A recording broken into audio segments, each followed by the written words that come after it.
And how are you going again? We got the Australia's favourite Victorian here, Steve Rumble. How you going, mate? Good, Ralphie. How are you? And how's the weekend going? Oh, we started off Saturday. We didn't have too much luck. We had a few problems with the engine.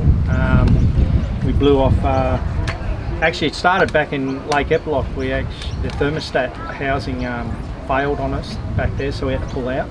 Yeah. So we got it replaced, and then the housing, the bit of pipe that went on the housing kept blowing off. So I'd be going along the race, and then all of a sudden all my warning lights come on and shut it down. So I stopped, I think twice. I think it was. Yeah. Yeah. So. And last night we had a chat with you over. Well, we were having a couple of bevies, and you were on the water. Yeah. And you were sort of obviously concerned about it, and we weren't sure what the problem was, but you said you were going to come out and take for a test run in the morning, in your first race this morning. It all went well. Yeah, it all went well. Last night I had Troy, one of the South Australian guys over here, Yep. where the boat was staying. Yeah. They turned up with their big esky full of grog and all partied around the boat, and they're pretty smart boys. And Yeah. And with Brett Nidry's help, we ended up putting a pipe on it, and we think besides having the hoses blow off, we think we ended up with an airlock in it.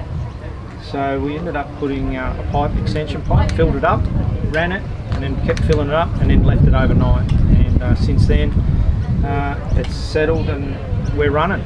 Yeah, that's great. Well, the conditions for the water conditions this weekend has been completely different to what Eppalock was a couple of weekends ago, which was absolutely rough as guts, wasn't it? Yeah. That was insane.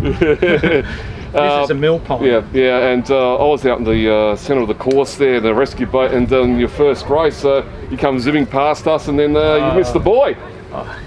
You had to I was leading the race too. Yeah, that's right. Yeah. Yeah, I had Gator on the outside of me, and Melissa, and she's pretty hard going. Yeah, she is. Yeah. And I come around the corner. I knew she was there, and I buried my head down, and I saw rough water. I plated it, got on the throttle, got through it, and then I just looked up, and obviously the boat's been pointing at the wrong buoy, and I just assumed, pinned my ears back, and just went for that buoy. Yeah. I didn't even bother looking. You kind of have a bit of tunnel vision. Yeah. Oh well, like I say, shit happens anyway. So yeah, you got to do it once in your lifetime. That's it. That's right. Now going forward, if it all works well after this weekend, where will you be racing next? Well, Glen Maggie. Yeah, next weekend. Yeah, next weekend. Excellent. Yeah. So, and then Melton after that. Melton after that. Yeah, excellent. So. I think the South Australian crowd and the Riverland Powerboat Club really appreciate you coming over, making the trip over here. Yeah, but you know, we appreciate you coming over, making the long distance haul. With Brett and Moonshine lads here, and Bob. It's a great venue. Absolutely stunning venue. I mean, any New South Wales guys, Queensland guys want to have a great weekend, where the weather doesn't matter what it does here. It doesn't affect the water. It's absolutely. The heat's a bit for Victorians, but other than that, it's the best venue ever. But with the hot weather here, at least we've got something to look forward to at the end of the day, a nice cold beer. Yeah. Oh, back at the pub, which is on the waterfront. Yeah, that's it. Anyway, you can have the beer, I'll have the soda water. Well, anyway, you got one more race this afternoon, I take it? Yeah, hopefully. Yeah. I won the last one, I didn't break out. Yeah. I've been a bit of a breakout king lately.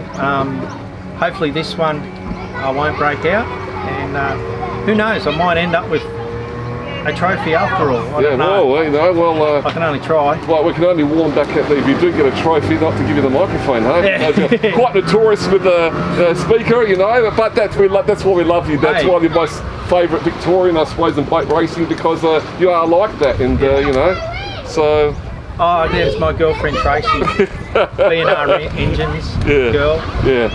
No, I don't mind to have a bit of a talk on the phone. Yeah. So, that's and I love seeing you guys coming here. Oh, thanks. Without you guys, the boat racing don't get out to the general public. Yeah, well, we love doing it anyway. And we'll be at Glen Maggie next weekend too. Cool. So and Melton and this and there, whatever. So we're racking up the miles, but we do it for love. I love seeing you guys. Yeah. I had a great time last night too. Oh, thank you very much. And with the boat, I think Steve's got the most famous air scoop in the whole of Australia with a cut cat on it. Yeah. Very distinctive. Yeah. So could you tell us about the engine and Yeah, basically, well, I'll start with the hull. It's a JP hull from Western Australia, Yeah, Johnny John Pete. Pete. I think it's an Evercraft kind of style. Poor old Johnny Pete in Western Australia can't get over the border That's it, to come yeah. watch his boat race, but he's very proud of this boat. The engine's LS3 6.2 stroked to 419, running methanol, stock heads. Brett Nidry's done a little something to the heads, I don't know, I'm not that kind of thing. Everything else, it's got a closed circuit cooling system, heat exchanger, and a methanol carby. It runs on methanol. So it's got the coil packs, LS3 coil packs, and an MSD ignition system. And that's about it. Oh, besides the gearbox is just a Argo. Yeah, an Argo.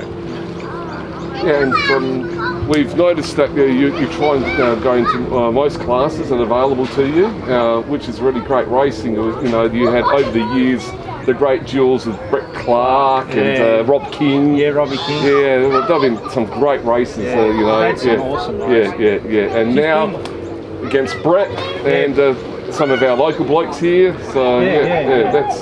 Brett's my nemesis, my engine builder. I always like to beat him if I can. Yeah. Well, we just had an interview before with Brett, and I've mentioned you guys, and I said they absolutely love you two. Yeah, I love racing. And again, we're mentioning like last year at Melton, you had that 95 mile an hour race, which turned out to be 105, and we just cacking it on the bank, man. It was so funny, you know. Yeah, that was a good race. Because the one thing is, I feel safe around Brett Nidry when he races. I know what it's a bit like Brett Clark. When I used to race with Brett Clark, I used to know what his boat could do, how it handled. I knew he was a good driver, so I could get close to him. When you don't know the people so much, you give a little bit more room just in case they make a mistake or you make a mistake. So I drive for the other driver when I'm out there. I don't drive to squeeze or do things like that. I want my boat to come back onto the shore in one piece. That's the way I do it. Thank you very much for the interview, and we'll see you next weekend. You will. See you then. Bye. Bye.